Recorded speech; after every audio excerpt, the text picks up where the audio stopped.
Well, welcome back to the Wheelhouse Bunker. Kate Bates, joined by Henk Vogels. Now, this episode is out just after Christmas. I hope everybody had a wonderful Christmas.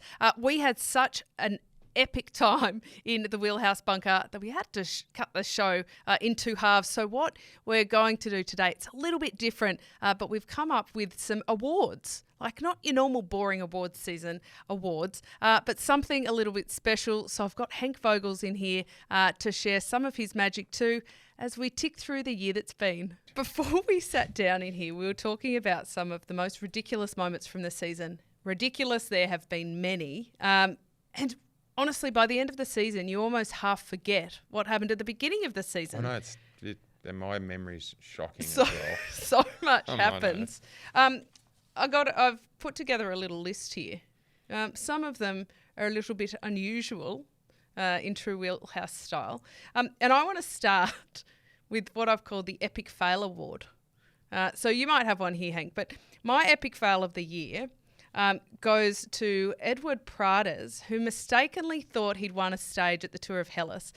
In his premature celebration, he ended up crashing as he crossed the finish line, only to realise that he was actually only ever in second place.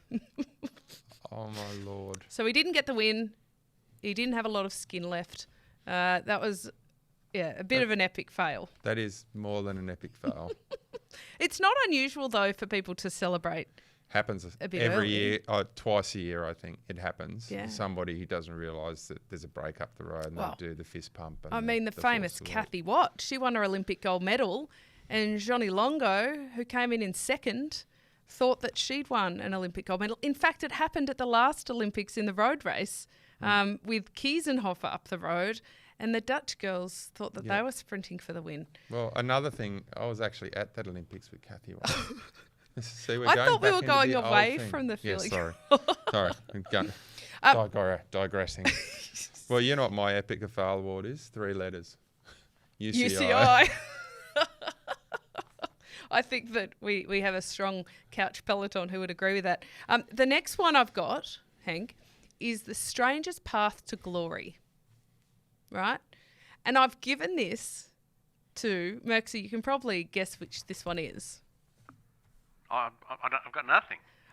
Matthew Van Der Poel. Oh. Matthew. So he won the World Championship, but not before being held up by a protest that stopped the riders on the road. Now, he had a bit of a bad tummy, Hank. So he went and he knocked on the farmer's door. As you do when you've taken hundreds of milligrams of Caffeine, exactly. And he said to the farmer, "May I please sit down on your toilet?" And that's how we know it was a number 2, Hank. Anyway, he went on. His tummy felt better. He went on to win. And crashed. And crashed. And in his post-race interview, he thanked the farmer. What a legend. He said, "Thank you to the farmer for letting me sit down on your toilet." Sit down. Yes. So he knew it wasn't just wheeze. Yes. Now, speaking of best interviews, I think you've got a best post-race interview for us. Oh, it's absolutely 100% Matej Mohoric. I mean, if you haven't seen this, you just have to do yourself a favour and watch it. It is the most heartfelt, most emotional post-race cycling interview that you will ever see, and I don't think we'll ever see another one. I mean, he's talking about the loss of his teammate, about how completely destroyed he was, and the love for the other guy in the break. And you can't put that all together in this tiny little snippet, maybe 2 minutes max, and it is just the absolute best, and you just can't beat it. I don't think I've ever seen anything like it. I shared it all over socials, and I don't do that much social media, but I loved it. It brought me to tears. Oh. It absolutely brought me to tears. That's powerful. Listening to that, and if you can do that, it was special. So someone who can actually get that across, that whole feeling. Everyone just wanted. And now I'm his new biggest fan. I love it. I loved seeing him go on to win Gravel Worlds. I just felt that he got a lot of people's hearts this year. He got a lot more fans. Now, speaking of best fan, if we go back to the Giro, all the way back to May, and Roglic, the time trial that won him the Giro, and he had his fan club on the climb, all of his mates from his former days as a ski jumper in Slovenia, all his national teammates, because from the hill you could see across to the hill in Slovenia where they did their ski jumping. This is like stuff of fairy tales. Oh. And they literally helped him back on the bike, pushed him up the hill. Oh, it's an amazing photo too. Oh, it's an absolutely unbelievable photo, Merksy, if you can find it working somewhere. on it, Hank. But I don't. Yeah, I mean, you know the story about how his chain came off on the one by. Awesome photo. Look at that. Absolutely awesome photo. And he's just coming up to the finish, and he's got all of the Slovenian flags. It's remarkable. And the smoke and everything else. And seriously, I mean, this was the payback from when he lost the Tour de France to Pogacar, when he was wearing that absolutely ridiculously huge helmet that looked like Rick Moranis from Spaceballs. He got absolutely destroyed when he wore that helmet. He lost the time trial. He lost the Tour de France. He comes back, brings his mates to the Giro. They get the smoke. They get everything. He can see his country. And as much as we love G, to see him come back and take the win on that time trial with that photo, with his fan club, unbelievable. Oh, well, And also the fan club for the French guy in the last race of the year. Hang on. Pinot. Yes. That's right. That was unbelievable too. It was. So that's got a special mention for that one, I think. I think so too. And look, I like Pinot because I'm also a fan of goats. I did goat yoga last week, Hank. Goat yoga. I literally had a little goat on my back while I was doing yoga. It's fantastic. And that made me feel one and the same with Pinot. I just look at goats and they're cute when they're small, but they're really evil looking when they get older. That's true. These were babies. I mean, okay, so baby goat yoga. Baby goat yoga. Okay, that's pretty cool. It was pretty cool. All right, so I think that we've also wrapped in photo of the year there. You mentioned Geraint Thomas, so I'm going to just come up with another one. The best lead out for a non-team member on stage 21 of the Giro, where he led out Mark Cavendish to win the stage. Amazing win. Amazing lead out from Geraint Thomas. I think for a moment he just forgot they weren't on the same team anymore. What a legend. Does it not make you love G even more that he loses the Giro, he's coming into Milan, which is an emotional time. He says, "Righto, mate, Gov, get on a wheel. Come on, get on a wheel, let's go. I'm just going to ride the 11 at 65k an hour," and then he delivers his old teammate. That's unreal. Oh, I mean, and it gets him a Wheelhouse Award. So I think of all the things he's achieved this year. You can put that on his Wikipedia page, the Wheelhouse Award. I mean, can we do that? I think so. I don't know how to edit them. You can add anything to Wikipedia. You can actually change your Wikipedia Merksy, page. can we get on that? Yeah, no, I'll get on that. Have a look. Still waiting on an address to send the award to him. Yeah, we'll figure that out. All right, best new talent for the women. Now, I've chosen this one. I've gone for Gaia Railini, the little 40-kilo climber out of Italy. Massive breakthrough this year. She was third on the GC at the Women's Giro, third at Flèche Wallonne. Young, just so talented and a really great attitude. She was riding for Trek Segafredo before they became Lidl Trek, and the whole team just absolutely got behind this young rider because she has the physical talent, but she's not quite there strategically and maturity-wise. And watching how, Aussie Amanda Spratt was one of them, Loretta Hansen as well, who just supported her and made her feel like she could really challenge the big names. To me, she gets my tick of approval. Tick. Yeah. I can't even imagine being 40 kilos. Oh, I think I was 40. Like my leg. Yeah, I think I was 40 kilos. Well, I mean, we're both flatlanders, Larger human. We're the more tree trunk thighed kind of athletes. Good downhill riders. Yes. That's all I'm good at now is going downhill. Yeah, because not uphill. It just naturally happens. Never was. What about for the men? Who's our best talent for the men? Are we like worldwide, national? Yeah, worldwide. Let's cast the net wide. I mean, people were talking about Sjaan Uiterbrooks, but, he's had I don't know if Well, people's opinion have changed over the last couple of weeks with that drama. There's a new. I'm throwing this coming out from left field, but there's a new kid in Australia by the name of Jackson Medway. Ooh.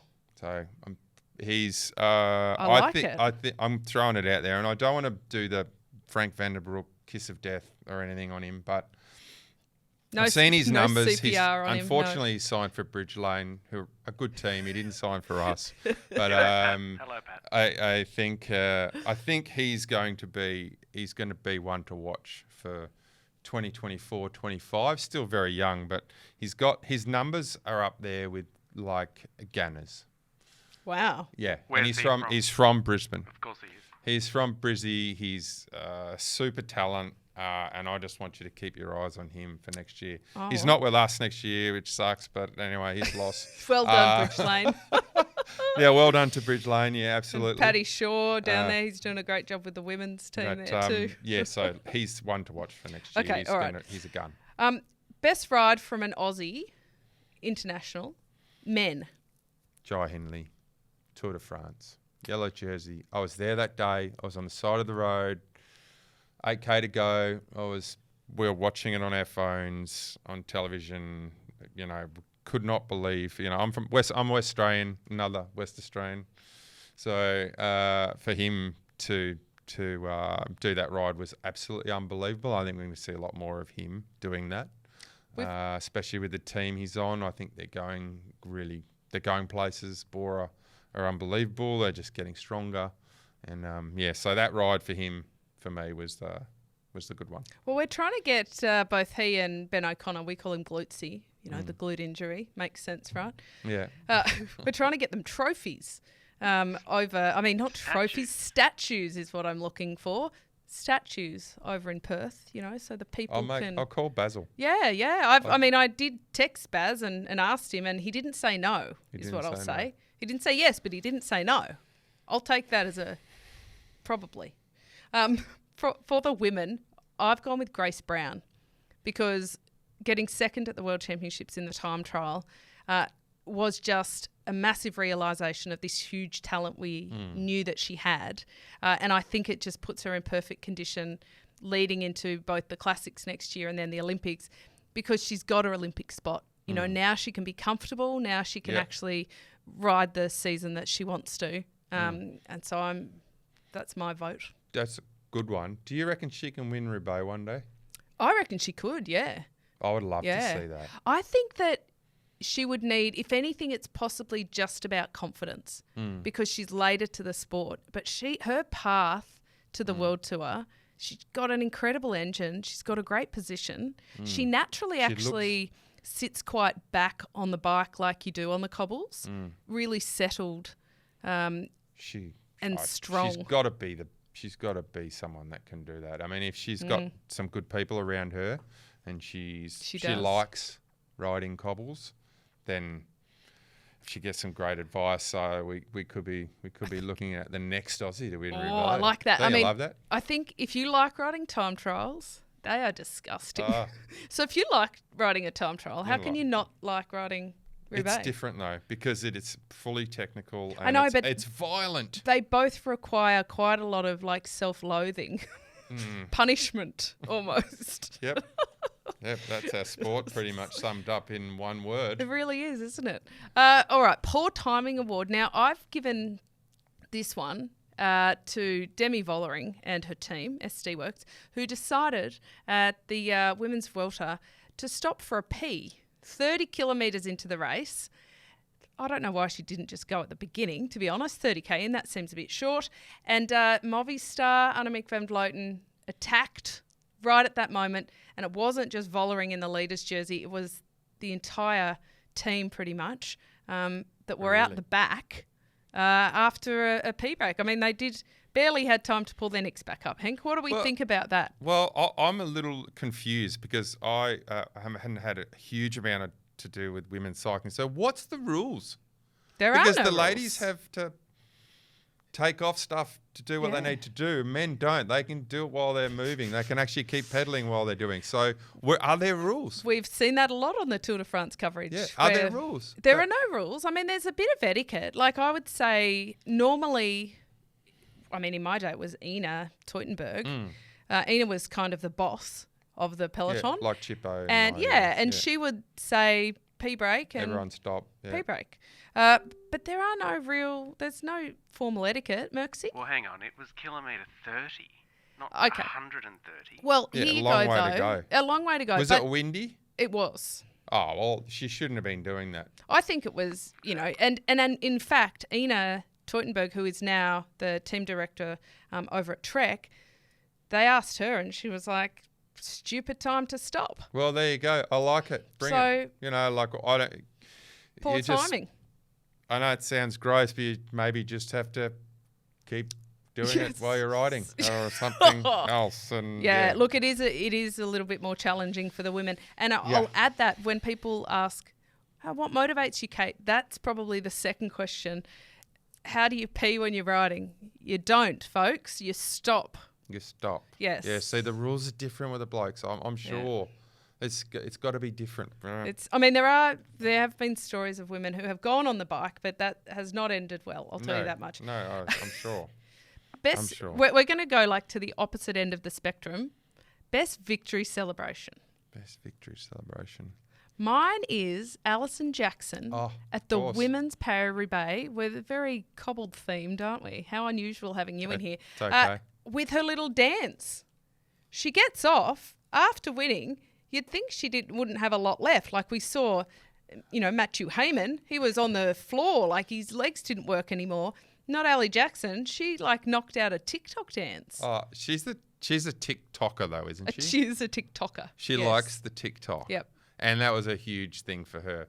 But that's got to be her personality, right? That's her whole personality is like doing some crazy shit. Yeah. She loves it. She likes doing the crazy stuff. I liked it. I mean, I'd like to see more of it. I agree. I reckon it's the best victory celebration. I mean, it's kind of cool when you see someone get off and they put their bike on, and they throw it in the air above their head, but it's kind of been done before, so she's trailblazing. It had. Yeah, you've got to, I mean, at this point in the sport, it's evolved enough. You've got to be creative. I mean, what did you do when you won races? What was your standard go-to? I just did the standard salute, but one time, I don't know if you watch AFL, I did, have you seen the boundary umpires when they get a goal, the goal umpire, and he does with the flags. Oh, the swooshy arms, across the body, and then the... once I did one of those. It's like a locomotive wheel or something. Yeah. So 6 points. I did one of those, but that was just in a Critton boulder. I thought that was pretty pointer. Cool. But, it must have been comfortable enough that you had the time to get it done. No. You can only really do that when you're solo. Yeah. When you're solo, that's the best way to win. I didn't win solo very often. Every now and again I did. But all right, best supporting actor played by an animal. The Tour de France, we always see a lot of animals at the Tour, don't we? A lot of dogs. Horses. And what does Matt Keenan say? Birds. You don't take a dog to a bike race. It would be like taking a shark to a swimming pool or something like that. I don't know. But I remember Demi Vollering and Keno, he'll probably correct me. Keno, help me. Demi's back. She's having a strong showing in the Wheelhouse Awards. It's Strada Bianchi when she was going solo toward the end. Yes. She didn't finish solo. She didn't win it. There was a bit of contention over that. But there was a beautiful horse in the background trotting alongside, trying to keep up. Did the horse?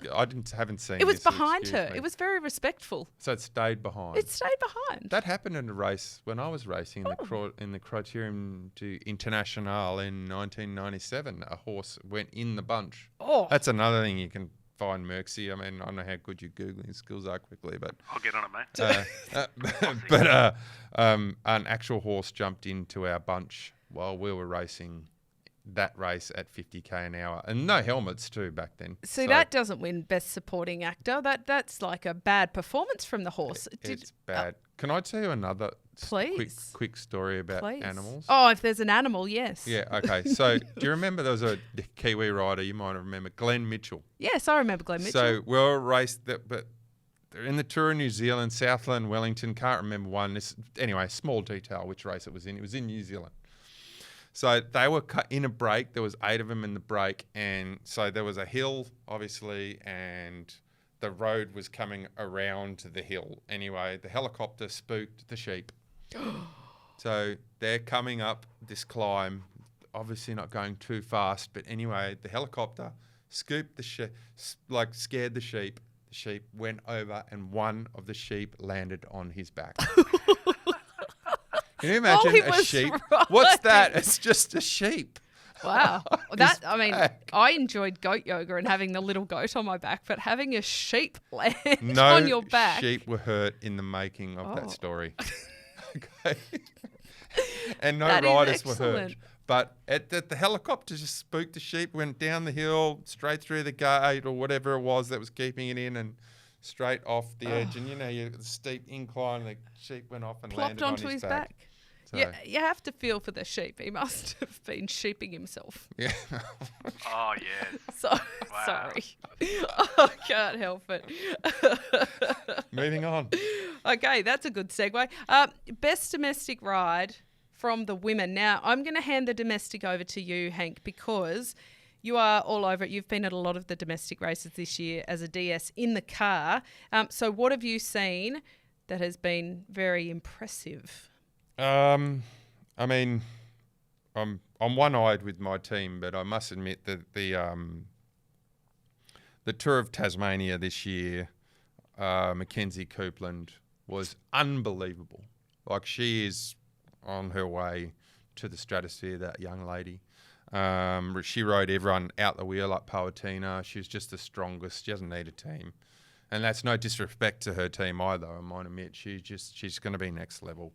Mackenzie, and she's one of, I think, 3 or 4 girls, but she has been unbelievable, and I was very lucky to be DS of the ladies team down in Tour of Tasmania and the Tour of Sunshine Coast this year, and to see her right away from very, very, very strong girls in Bridge Lane and our girls, which are quite young, was amazing, and she's very young herself. She's still a junior. Yeah, she won the under 23, the overall. She made him look silly. So amazing. That's another one to look for in the future. Bright times ahead with her. Yes, and she is riding next year with the Live Alula development team. They've put a squad together, so that'll be great for her. Because you were talking about pathways before and how important they are. Best domestic ride from the fellas. I'm going to be one-eyed on this one. I'm going to go with Declan Trezise at the Tour of Sunny Coast. And the only reason I say that is because the whole Bridge Lane team was chasing him with the help of the absolutely incredibly strong Joe Cooper. There was about 10 of them riding full gas for about 35 minutes, and they held him off, and Declan to win.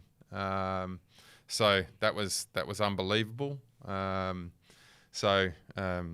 Yeah, that for me. But see, what I like about that also is that it was a crit. It was a night crit under lights. It was exciting. There was a lot of people there, and that's half the problem with the NRS. We need more races like that. We need at cafe a la carte places where people go to watch, to watch bike races. We don't want to have them out in the middle of farm fields where there's 2 witches' hats and a checkered flag and no one there. You want to bring cycling to the people, and so that was an amazing night for me and our team, and I'm just going to pick that one because I think that's what cycling is about. Well, I like it. I mean, and I will say that you are fairly bipartisan here because you also had Sophie Edwards win at Melbourne to Warrnambool for the women, but you still chose another rider from another team. So for your woman best ride, for the women domestic.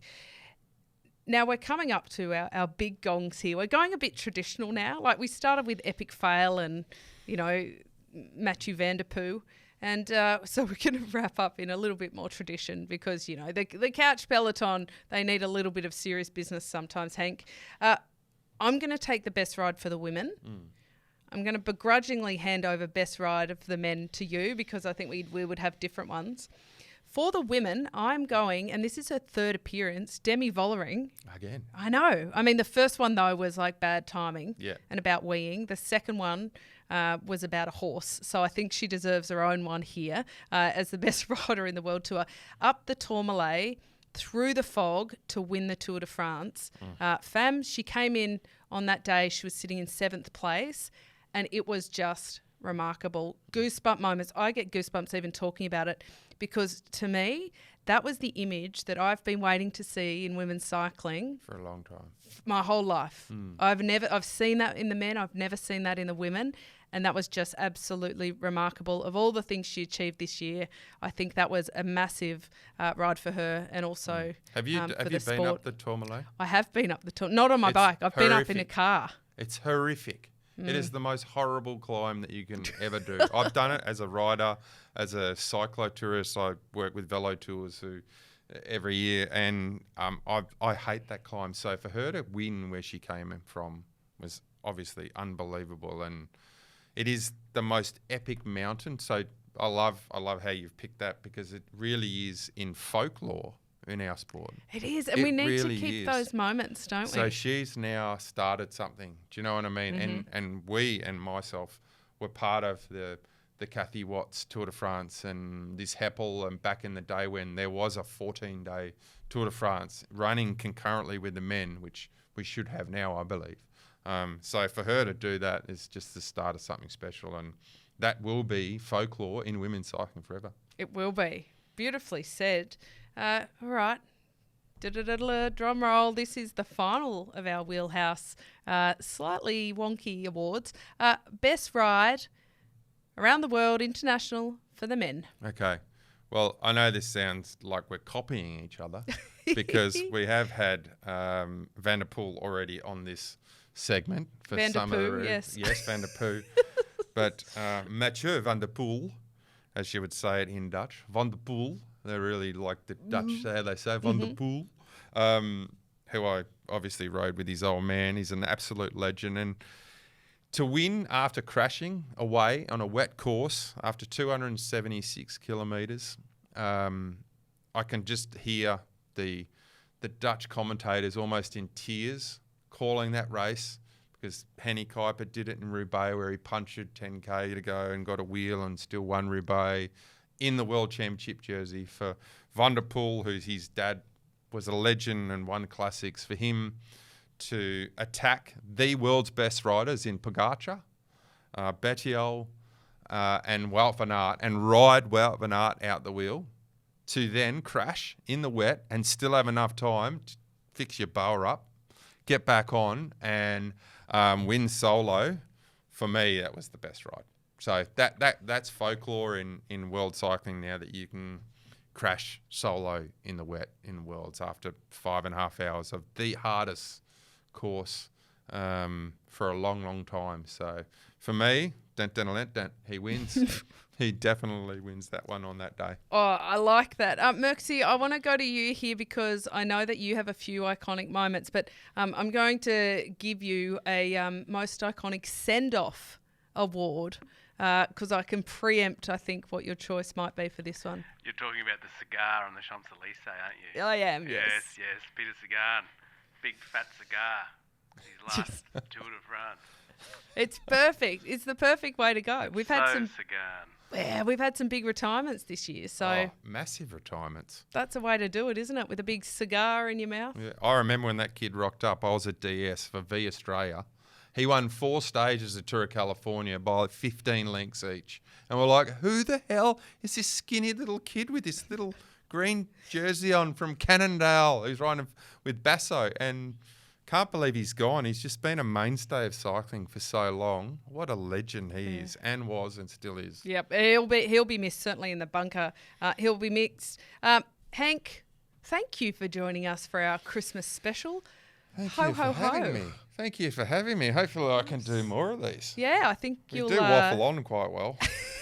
I just love how Hank does his own sound effects. I don't have to add them. Oh, no, I know. It's perfect. I mean, he does give you a bit of a hard time, though, in the old graphics department. Merksy, Yeah, I know, look that one up. Pushes me hard, eh? He does. He's calling out from the team car. Oh, I know. To our wonderful listeners and community, Merry Christmas to the Couch Peloton. It's been so wonderful to have everybody on board this year. Bike Bug, thank you very much. Special shout out to Ali and Chris Reynolds at Grow Getters Group. If you do want some Wheelhouse kit, you can jump online. We'll put the link up on the show notes or in our social media. It's not too late to buy somebody some Christmas kit or birthday kit or something like that. Never too late. It's never too late. Joel, we miss you. And we've got Darth Vader here's missing you too. We've got a few Christmas ornaments for you. And don't forget your socks. Merksy, you make the magic happen. Thank you very much. And Thank Merry you. Christmas. And Hank, Merry Christmas. Thank you. Merry Christmas to your whole Yes. crew. The whole mob, okay? they're all in the studio here. I'm surprised they haven't come in and I know. completely They've done made well. our segment better. They've done well. Now we're going to have you back in the new year because it is a very big new year. You guys have nationals. Yep. And then Cadell's. Cadell's, Then we have Warrnambool, Warrnambool. and then we're off. Very big start to the year before you head to Europe. Yes. All right. Well, It's we'll be keeping huge. up with that. So share, like, subscribe, follow, all that jazz, and Merry Christmas to everybody. And we'll see you next year. Ho, ho, ho. Ho, ho, ho.